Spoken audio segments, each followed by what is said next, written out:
Madame, Messieurs, bonsoir. Merci de votre fidélité à la une. 400 cas de diarrhée enregistrés au Kasaï. Le gouvernement accuse l'Angola sur la pollution de la rivière Chikapa. Une mission gouvernementale se rend à Luanda et une autre auprès des victimes congolaises. Suspension de l'importation des produits pétroliers. Le ministre des Hydrocarbures revient sur sa décision. Didier Boudimbo dit privilégier le bon climat social. Au Sud Kivu, la ministre des Mines joue à l'apaisement. Elle décourage la communauté Mwenga à se rendre justice dans le conflit qui l'oppose aux Chinois exploitant de l'or sur place. Voilà tout pour le titre. Bienvenue à toutes et à tous. La SADC passe sous la présidence du Malawi. Le Botswana a cédé le bâton de commandement. C'était à l'occasion du 41e session de chefs d'État tenue aujourd'hui à Lilongwe au Malawi. Le président de la RDC, président d'exercice de l'Union africaine, Félix-Antoine Tshisekedi, a pris part à cette rencontre. Giscard Koussema.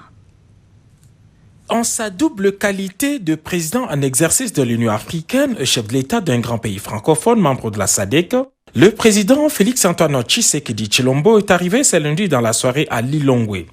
L'équipe gouvernementale congolaise venue participer aux travaux préparatoires de ce sommet s'est alignée sur les tarmacs de l'aéroport international Kamuzu Banda pour la haie d'honneur de bienvenue. La représentation de la diaspora congolaise de l'Afrique australe s'est aussi mobilisée malgré les restrictions protocolaires dictées par la pandémie de Covid-19 pour ovationner et soutenir son président.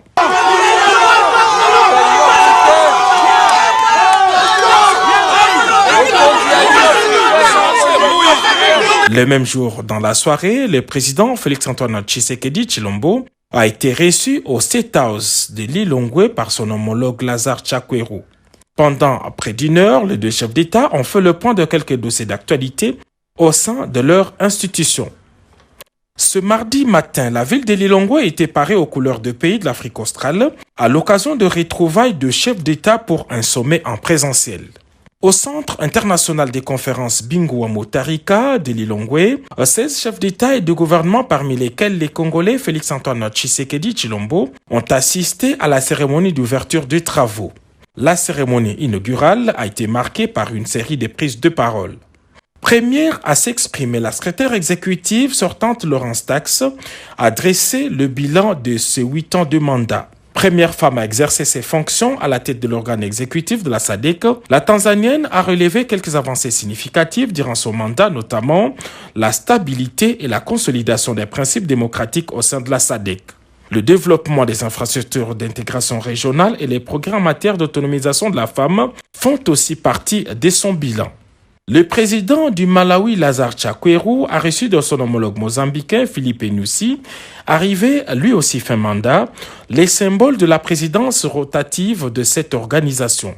Tous les chefs d'État qui se sont succédés à la tribune ont fait les plaidoyers en faveur d'un accès équitable des pays africains aux vaccins contre la Covid-19.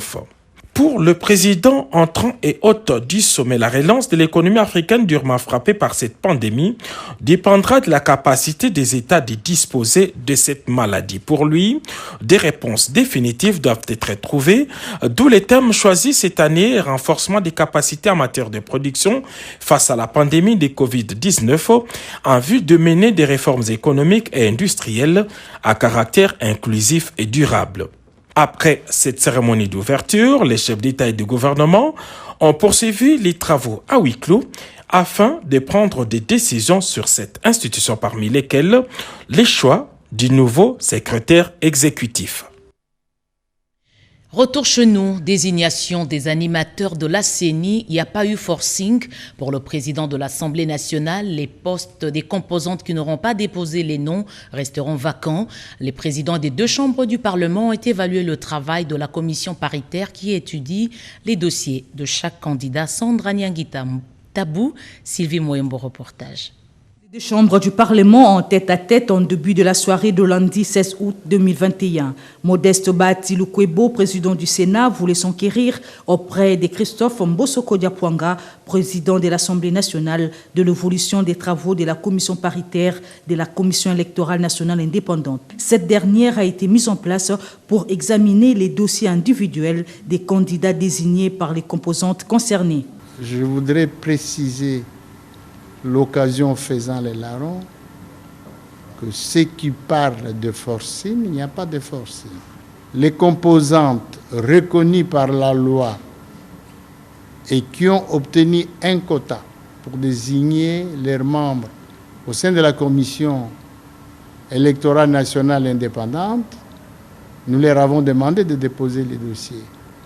C'est ce qui est en train d'être fait en commission. Quant aux composantes qui n'ont pas déposé les dossiers de leurs délégués, leur quota restera vacant.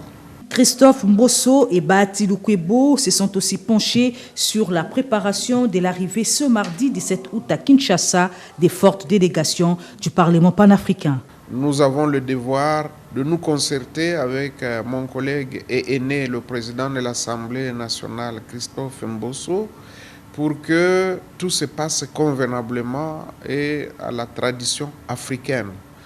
Et c'est pour cette raison que nous étions accompagnés de nos experts pour nous assurer que tous les préparatifs vont bon train. Ces hôtes de marque viennent de la capitale congolaise pour rencontrer les chefs de l'État Félix-Antoine Tshisekedi, président en exercice de l'Union africaine.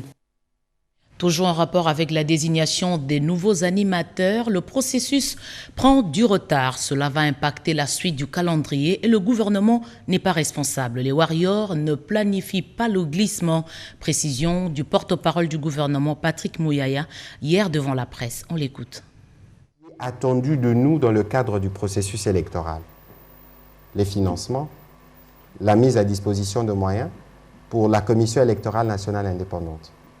Aujourd'hui, le gouvernement n'a aucune responsabilité dans les choix des animateurs de la CENI. Nous suivons avec attention la question, vous avec nous sûrement. Et lorsque les gens parlent de dialogue, mais de quel dialogue on parle encore? Pour parler de quoi? Vous vous souvenez qu'il n'y a même pas une année, le président de la République a initié des consultations plurielles qui ont pris 1 mois. Il a parlé avec toutes les forces représentatives du pays, les forces politiques, les forces sociales. Et au terme de ces consultations, il est ressorti un plan qui veut que les élections se tiennent entre autres dans les délais, parce que nous tous, nous avons convenu. Il y a un gouvernement de l'Union sacrée qui a été mis en place avec toutes les forces qui ont été consultées. Alors un dialogue pour parler de quoi? Pour parler de l'organisation des élections, ou pour parler de quoi? Bon, peut-être que le moment venu, il faut spécifier la question, mais ici, ça doit être clair. La volonté du gouvernement, c'est dit et redit, nous voulons faire les élections dans les délais. C'est aussi ici l'occasion de réitérer l'appel que le Premier ministre a lancé aux différents acteurs qui sont impliqués dans ces processus. Ils doivent se dépasser, ils doivent se surpasser parce que nous avons le temps qui court. Parce que je lis à gauche, à droite, on parle des glissements. Voilà, c'est clair. Des substances toxiques ont pollué la rivière Chikapa. 400 cas de diarrhée sont enregistrés. Le gouvernement compte saisir l'Angola. Entre-temps, le Premier ministre Jean-Michel Samaloukonde vient de diligenter une mission d'aide aux populations touchées par ce drame. Pati Tondongo Kizunda. Mission de solidarité diligentée par les chefs du gouvernement auprès de la population du Kasaï, victime de la pollution de la rivière Chikapa. Décision prise à la réunion de ce mardi 17 août, présidée par le Premier ministre Jean-Michel Samaloukonde Kyenge avec les ministres sectoriels, étant donné que l'impact nocif de cette pollution s'est fait sentir au niveau de la biodiversité et de la population riveraine, dont 400 cas enregistrés de diarrhée. Le gouvernement est très préoccupé par cette question depuis que nous avons reçu des informations il y a 2 semaines, et pendant ce temps, les actions sont faites sur le terrain. Il y a des échantillons par 2 fois qui ont été prélevés et des analyses ont été faites. Nous avons des premiers éléments qui montrent clairement qu'il s'agit des substances qui ont contaminé les eaux et qui absorbent l'oxygène dans l'eau. C'est pourquoi il y a la mort de tout ce qu'il y a. Il n'y a pas de vie dans l'eau. C'est pourquoi il y a les poissons qui sont retrouvés morts. Il y a des cas des hippopotames à Ilebo qu'on a trouvés. Mais il y a aussi d'autres éléments. Nous voulons en avoir le cœur net. Bon, il y a une démarche qui est en train d'être organisée pour aller vers le pays frère dont l'usine a contaminé les eaux, parce qu'il s'agit de la contamination avec des dégâts matériels qu'on a vus, et avec aussi un danger dans les corps humains. Pour la vice-première ministre, au ministre de l'Environnement, F. Zaïba, le gouvernement fait de son mieux pour qu'une alternative soit trouvée, surtout pour la question liée à l'eau. Il y a l'eau, il y a l'aide humanitaire nécessaire pour que la population puisse s'approvisionner autrement et essayer de limiter les dégâts. Parce qu'en termes de dégâts, il y en a déjà. Voilà pourquoi, pour le moment, nous sommes dans la démarche de demander à ce que cela soit stoppé immédiatement, parce qu'il s'agit de la vie humaine. Le gouvernement est en train de s'atteler pour des actions humanitaires sur terrain. Nous savons que ça sera très très difficile. Donner l'alternative à l'eau n'est pas la porte à côté, parce qu'il y a toute la population riveraine. Nous avons vu des éléments satellitaires pour voir tous les corridors de la rivière Chikapa, rivière Kasaï, sortis vers... on n'est plus dans les Kasaï, on va jusque dans les Kouilou et dans les Maïndombe. Et demain, après-demain, on peut retrouver ces substances ici sur le fleuve Congo. C'est un danger permanent. Outre les Kasaï, cette délégation gouvernementale est attendue dans les Kouilou et les Maïndombe par où passe la rivière Kasaï. Le Nord Kivu n'arrive pas à exporter des produits tels que le café, le cacao, situation consécutive au malaise dans les rapports entre l'Office national du café et la FEC. Le gouverneur du Nord Kivu est venu solliciter l'intervention du chef du gouvernement. Il l'a dit à l'issue d'une séance d'évaluation de l'état de siège. L'évaluation de la situation sécuritaire en Ituri et dans les Nord Kivu, deux provinces sous état de siège. La question a été abordée ce mardi 17 août à la primature. Les deux gouverneurs militaires ont rendu compte au Premier ministre et chef du gouvernement, Jean-Michel Samaloukonde Kyenge, des actions menées sur terrain, tant sur les plans militaires que social. Et sur le plan des opérations, nous lui avions dit que les opérations sont en cours et se poursuivent. Il y a un grand changement et que peut-être les plus sceptiques qui ne peuvent pas voir ça en 2 mois. Mais nous avons quand même un résultat. Mais nous sommes en train de nous efforcer ensemble avec notre gouvernement et aussi avec notre population pour qu'on arrive à mettre une fois pour toutes fin à cette cycle de violence. Et pour la population, nous avons remercié son Excellence, Monsieur le Premier ministre et chef du gouvernement, de son appui, parce que notre province venait de connaître la contamination plus accrue après Kinshasa. Et nous l'avons félicité, remercié sincèrement pour son appui à la lutte contre la 3e vague de Covid-19. Les questions d'ordre économique n'étaient pas en reste. Au Nord Kivu, par exemple, le gouverneur Constant Ndima sollicite l'implication du chef du gouvernement pour améliorer les conditions d'exportation des produits agricoles.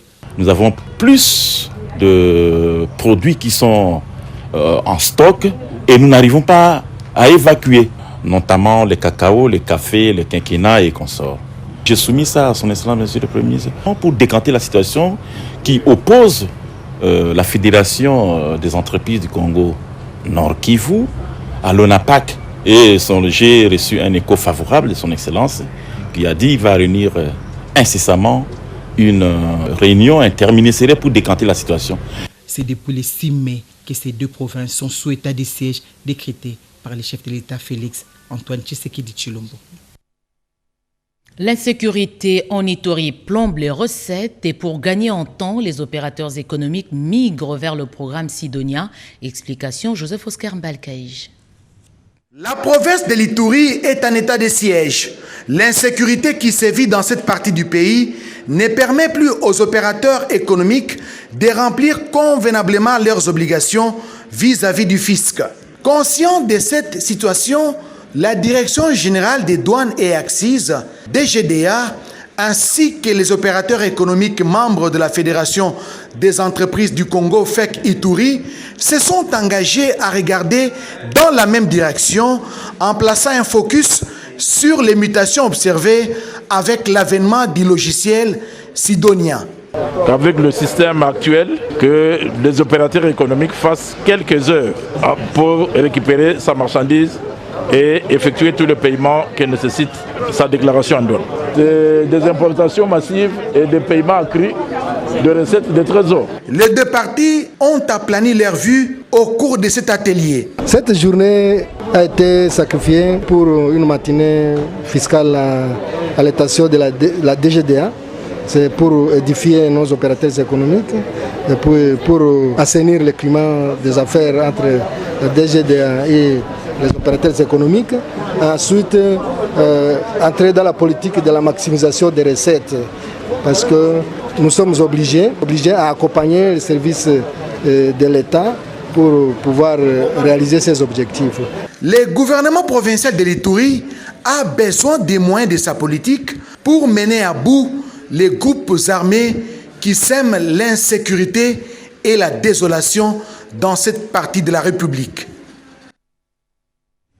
Le nouveau programme de désarmement n'est pas une prime aux auteurs des violences en RDC, précision apportée par la nouvelle équipe mise en place pour récupérer notamment les ex-rebelles Lopez Kakuba.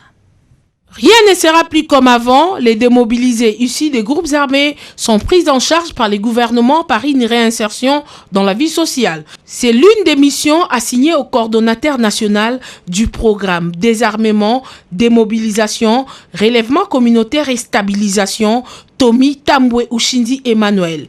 Accompagné de ses adjoints, les colonels Pierre Vossale Ikilingaya, chargé des questions techniques et opérationnelles, et Madame Patricia Undele Tuluka, chargée des questions administratives et financières, Tommy Tambwe Ushindi Emmanuel a, au cours de cette rencontre, expliqué plusieurs points, parmi lesquels les processus DDR ne doivent plus être perçus par la population comme une récompense aux auteurs des violences contre la communauté. Nous sommes prêts à contribuer pour que ce programme réussisse, parce qu'il y va d'abord de la réussite du président de la République lui-même qui a conçu ce programme.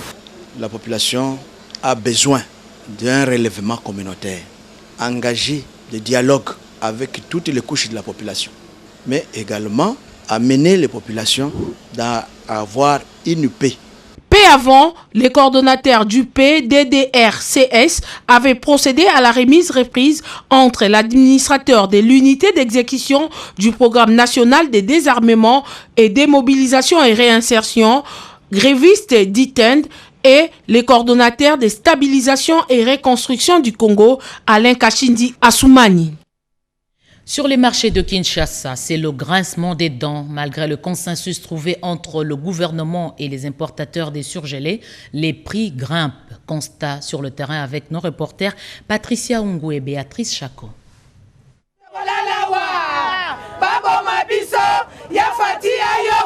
Aucun dollar de réduction sur les surgelés. C'est le constat fait après la mesure gouvernementale qui ramenait à la baisse les prix des vivres importés. Les tenanciers des chambres froides, qui sont revendeurs, ne savent plus à quel sens se vouer. Papa Fati, tozana pasi. Depuis vendredi, tozali bachate. Bana na biso loko baliaka ezali mpio dina soso na cuisse. Cuisses de poulet, chinchard, poulet sont les trois principaux aliments que mangent nos enfants.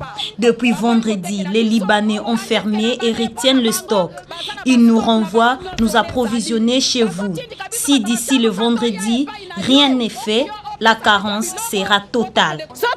Vendredi, solution carence totale. Au lieu de la baisse, c'est la hausse qu'on constate. Ils nous ont restitué l'argent des commandes. Nous nous promenons avec l'argent dans le sac. Ils refusent de nous vendre le produit. En tout cas, aucun importateur n'accepte de vendre ses produits. À Soucimex, ils fixent le prix, mais ils refusent de vendre. Ils ne vendent que 1 ou 2 cartons.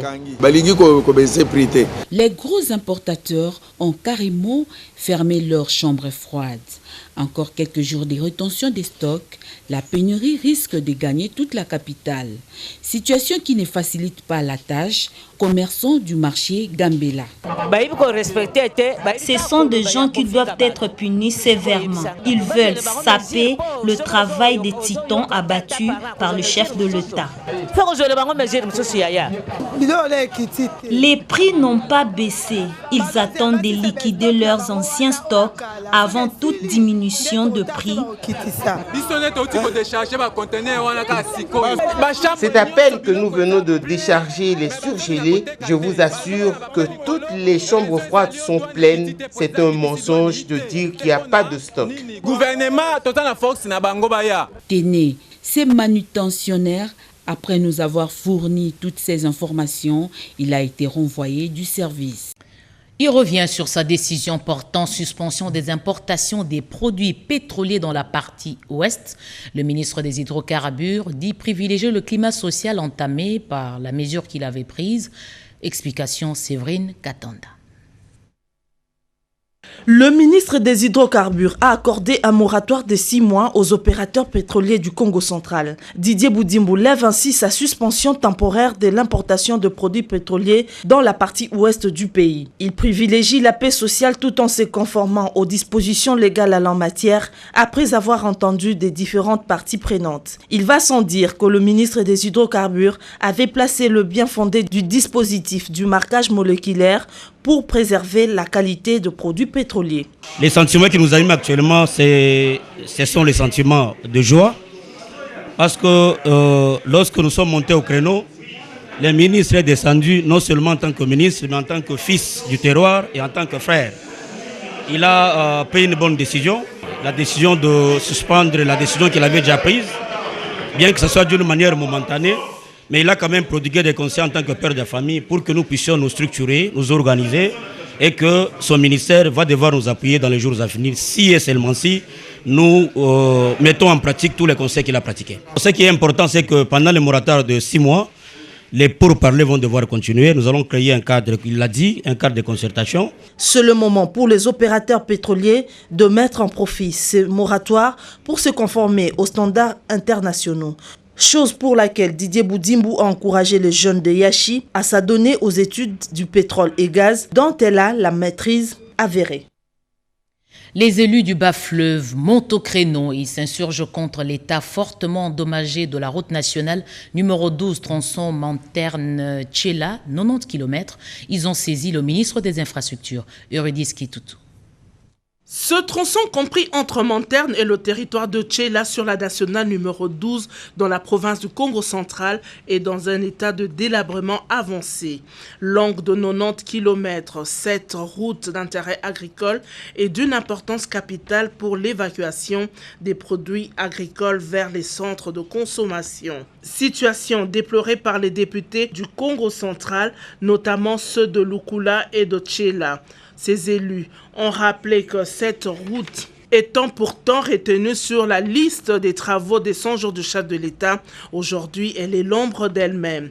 Conscient du dynamisme du gouvernement de l'Union sacrée, les caucus des députés du bas-fleuve comptent sur le ministre d'État des ITP pour la prise en charge rapide de cette route. Prenant en compte les désidérata de ses hôtes, Alexis Guissaro, ministre d'État des ITP, qui s'était déjà imprégné du dossier au lendemain de son avènement à la tête de ce ministère, a indiqué que la solution est en cours. Au peuple né-Congo de prendre leur mal en patience, leur a-t-il dit. Les experts du cabinet des ITP s'activent pour des solutions idoines en ce qui concerne la réhabilitation de la RN12. Infrastructure encore, la province du Sankuru dotée d'un nouveau pont jeté sur la rivière Longa. Ce nouvel ouvrage d'une capacité de 25 tonnes a été construit par l'Office des routes sur financement du FONER. Blaise Bokokia-Sanza. Calvaire pour les usagers, l'axe routier Lodja du Bélé. Le pont Longa qui constituait hier un vrai casse-tête est aujourd'hui revu et corrigé. Les travaux de construction d'un nouvel ouvrage ont été exécutés par l'Office des routes sur financement du FONER, ce conformément au programme élaboré par la direction générale sous la houlette de l'ingénieur Herman Moutima Sakrini. Le pont Longa, entièrement construit, un motif de satisfaction du directeur provincial de l'Office des routes Sankuru. Nous avons atteint notre but, était de réhabiliter les ponts Longa. Nous l'avons fait et nous sommes arrivés à la fin des travaux. Aujourd'hui, c'est pour ce qu'on dit dans le terme technique, repli chantier, parce que nous avons terminé. Nous avons terminé à réhabiliter le pont Longa, sous financement FONER, dans le programme d'entretien routier 2021. On tient à remercier le président de la République Parce que c'est grâce à lui, dans son impulsion, dans sa vision, il tient à ce qu'il puisse réhabiliter les infrastructures routières de l'office de route. C'est aux principaux bénéficiaires d'en faire bon usage, car construire un ouvrage est une chose, mais sa protection en est une autre. Le procureur près la Cour de cassation recadre les magistrats. Ces derniers doivent libérer les dossiers instruits dont les inculpés sont en détention. Il a effectué une visite au parquet général de Matete, Peggy Mukunda.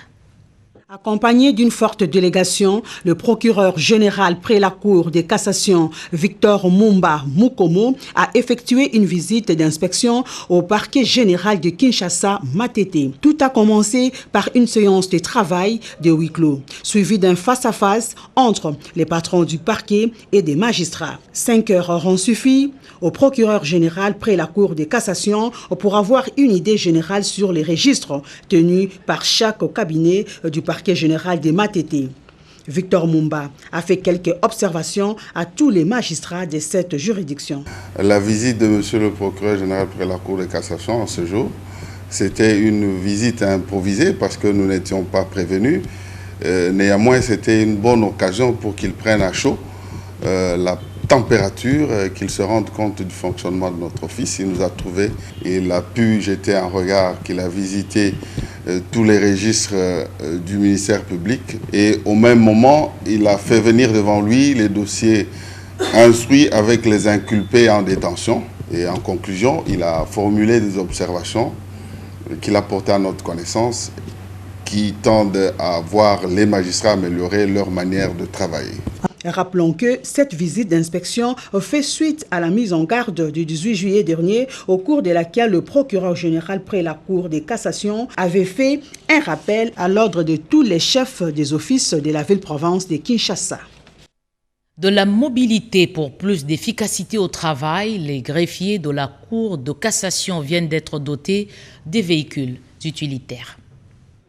Une première dans l'histoire de la Cour de cassation. Enfin, les greffiers principaux vont devoir se déplacer avec un moyen de transport sûr. Face à leur doléance, le premier président de la Cour de cassation, David Christophe Mukendi Musanga, vient de leur octroyer un premier lot de 7 voitures de marque Toyota IST. Un acte salué par le greffier en chef, Albert Ntamba, et un des bénéficiaires, greffier principal, Salomon Amessi. Au nom de tous les directeurs, nous disons vraiment merci. Nos impressions sont bonnes parce que c'est pour la première fois que la Cour de cassation vient d'offrir les moyens de transport aux directeurs. C'est vraiment une fois dans l'histoire. Nous disons merci au premier président de la Cour de cassation, merci au greffier en chef. En bon père de famille, le numéro 1 de la Cour de cassation leur demande d'en faire bon usage et d'arriver à temps au service. Il fallait leur faciliter le déplacement. Je félicite le greffier en chef d'avoir utilisé les frais mis à sa disposition pour cette acquisition. On vous offre cette bonne occasion avec une contrepartie, un bon usage en tant que bon père de famille. Faites en sorte qu'au terme convenu, ce bien devient vôtre, donc il faut bien le protéger. Toujours dans les soucis d'améliorer les conditions de travail de l'appareil judiciaire, David Christophe Mukendi Musanga, premier président de la Cour de cassation, ne baisse pas les bras. Tension entre des Chinois exploitant de l'or au Sud Kivu et la communauté Mwenga. La ministre des Mines appelle au calme. Elle invite la population à ne pas se faire justice. Paulette Lomba.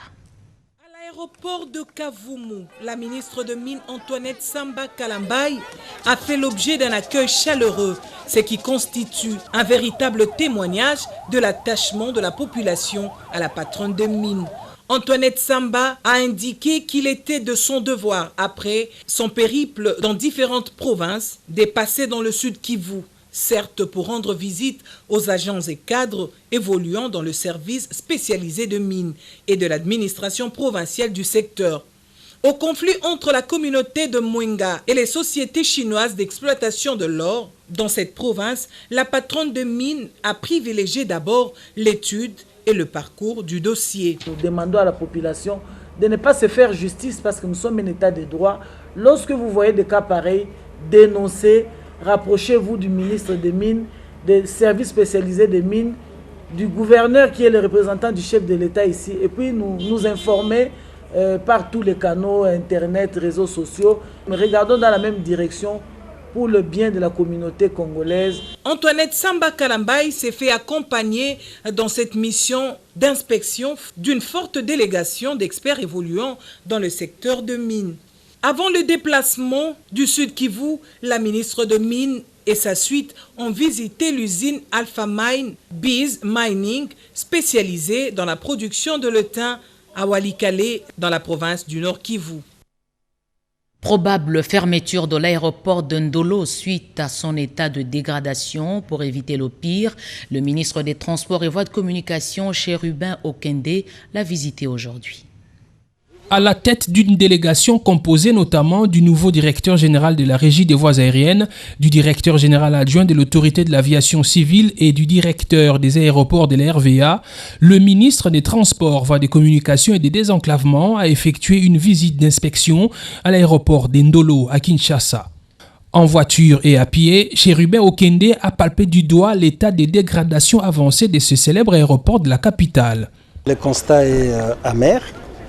La piste est totalement abîmée et c'est de gros risques que nous ne pouvons plus continuer de prendre. Les hautes autorités du pays sont intéressées par cet aéroport de Ndolo, qui est un aéroport stratégique pour la ville de Kinshasa, au lieu de nous référer simplement à l'aéroport de Ndjili.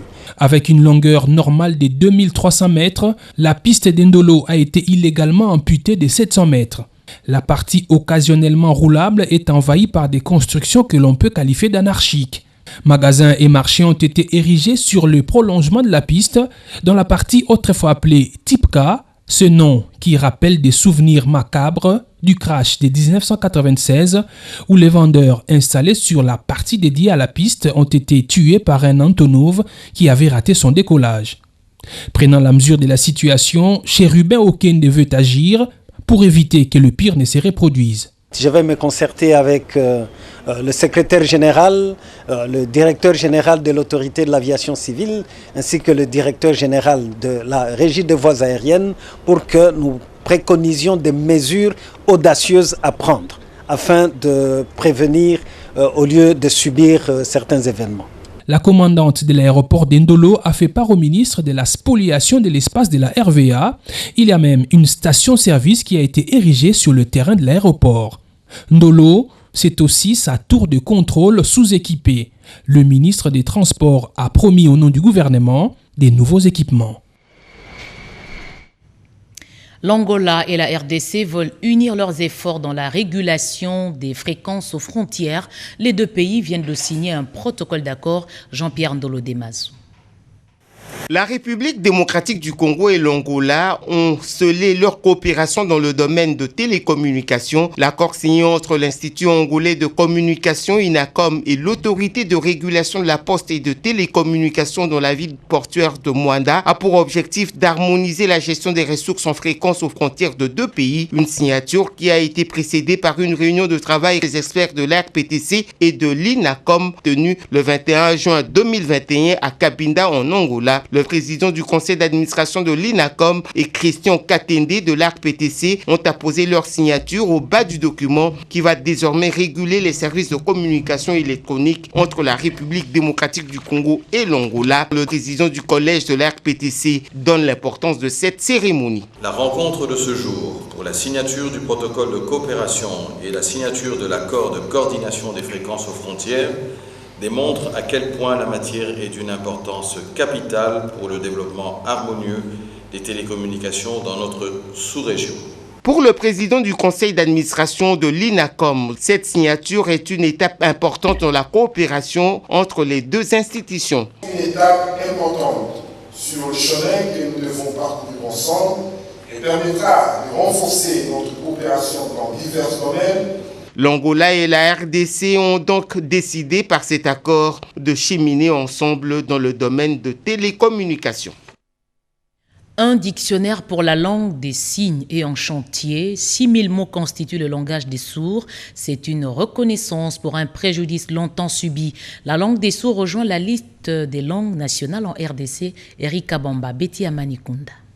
Longtemps marginalisés dans la non-reconnaissance de leur langue, les sourds ont bénéficié d'une réparation de justice. La langue de signes rejoint désormais la liste de langues nationales et devient officiellement la 5e langue de la RDC. Avec 6000 mots et utilisée par près de 2 millions de personnes sur toute l'étendue du territoire national, cette langue doit être uniforme dans toutes les provinces. Raison pour laquelle se tient ce séminaire à Kinshasa, ouvert aux experts tenant compte de réalités socio-culturelles. Les participants ont 30 jours pour élaborer un dictionnaire de langue congolaise des signes communs. À part ce dictionnaire, nous voulons créer aussi un élément audio et aussi visuel, parce que vous savez, on l'appelle langue des signes. Ça s'exprime par des symboles, par des signes, par des gestes. Il faut que, même si vous lisez dans le dictionnaire, vous soyez quand même de savoir comment vous pouvez utiliser les signes pour exprimer ce que vous avez vu dans les dictionnaires. L'usage de langue de signes va permettre de briser les barrières communicationnelles entre les sourds et non-sourds, a indiqué la ministre de la Culture. On peut emporter l'or, les diamants, les cobaltes et les coltans. Mais une richesse immatérielle comme la langue des signes sera ancrée en nous. Et c'est une valeur. Ce premier support en élaboration va reprendre les significations de signes ainsi que de symboles.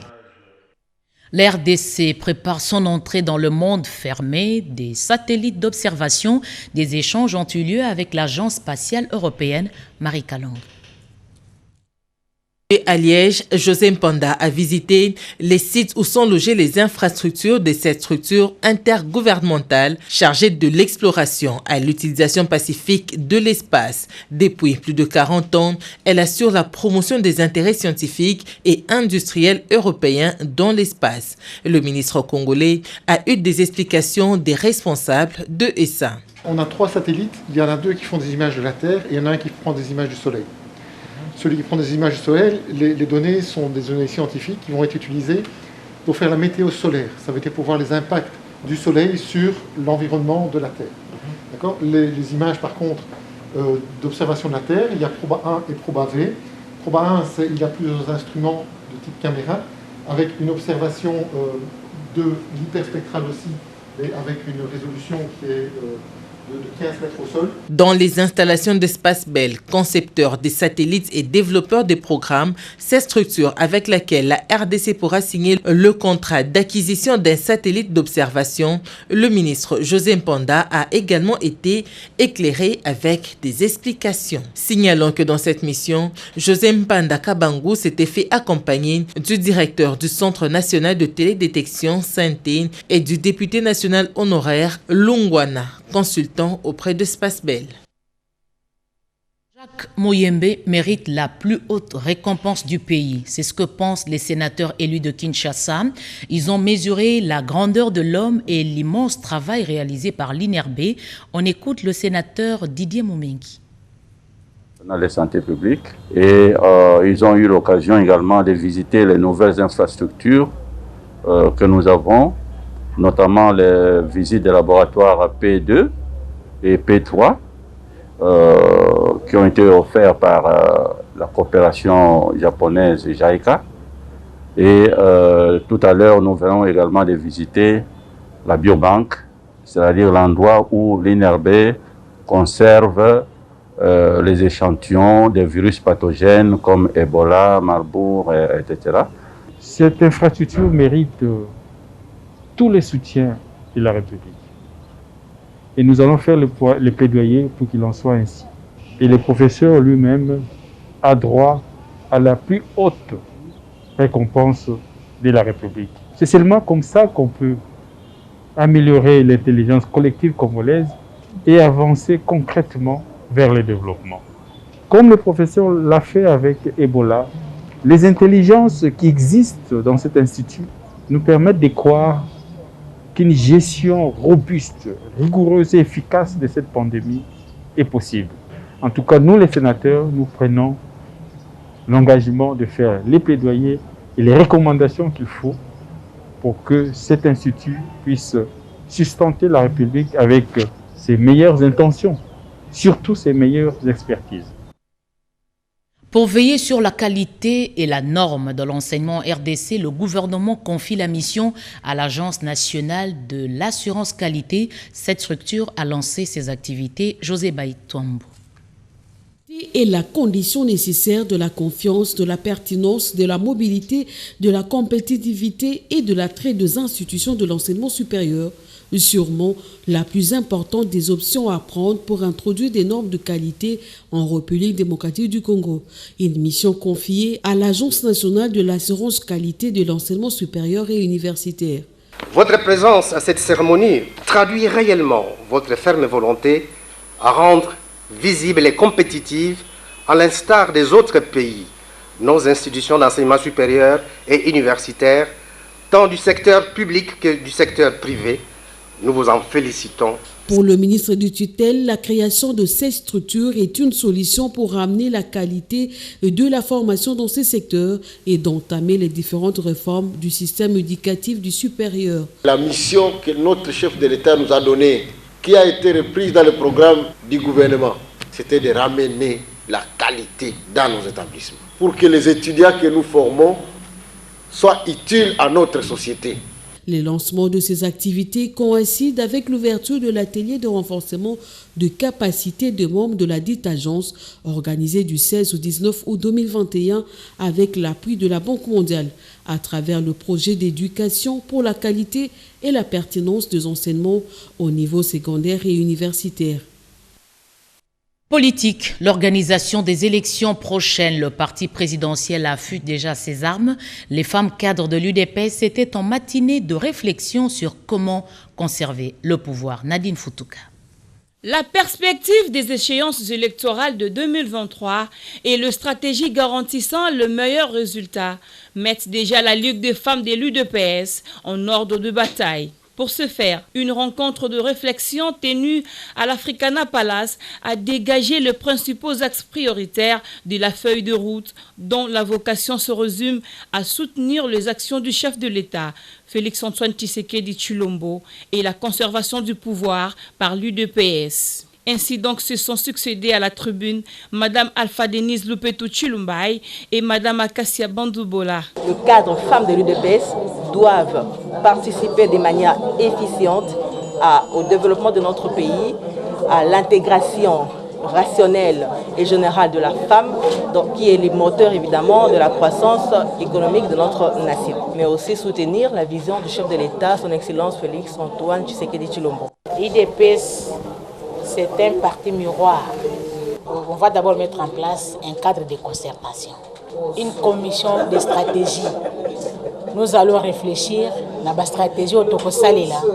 Un autre moment fort au cours de cette journée a été la prise de quelques décisions, parmi lesquelles figure la création d'un cadre de concertation permanent au sein de la Ligue des femmes, une bonne communication pour vulgariser les actions du chef de l'État, ainsi que la formation régulière des femmes de la Ligue.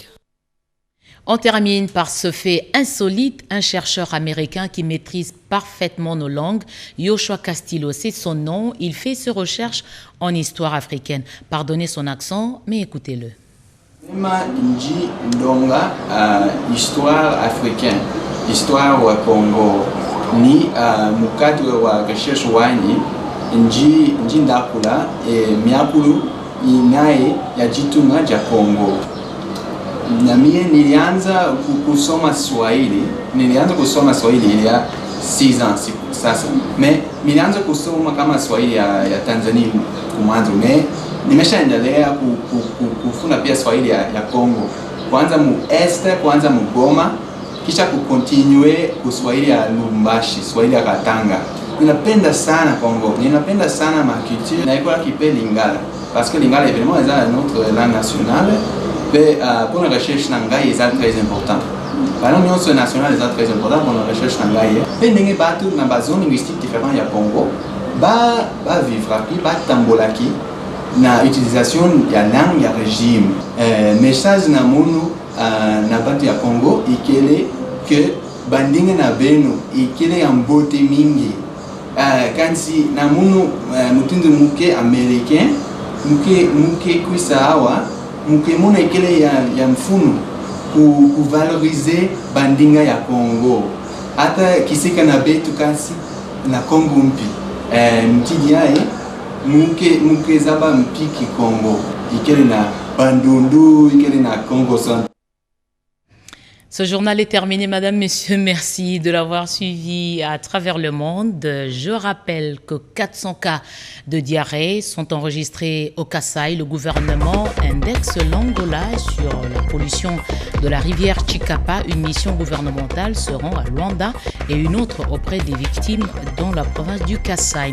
Et puis la suspension de l'importation des produits pétroliers.